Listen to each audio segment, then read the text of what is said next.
Okay, boys and girls, before we even get into anything about the steps of the writing process, I wanted to go over why do writers write? And if you see the big anchor chart over here on the right, some of the reasons why people write, kids write, adults write, is maybe to share experiences. Some just love to write, some just to communicate with other people. Maybe it's to tell about an important event that happened.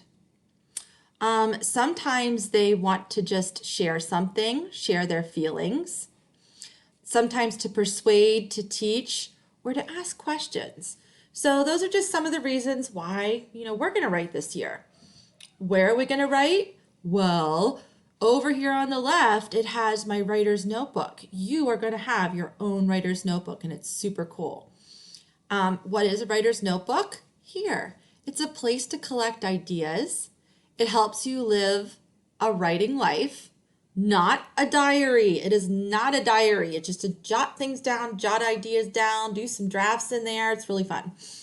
It's a place to record your reactions. It's sometimes sad, amazed, enthusiastic, happy, and also something you can use anywhere. You can take your writer's notebook anywhere you want.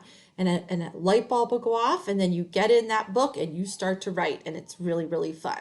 So that's what we're going to do this year in writing. Yay!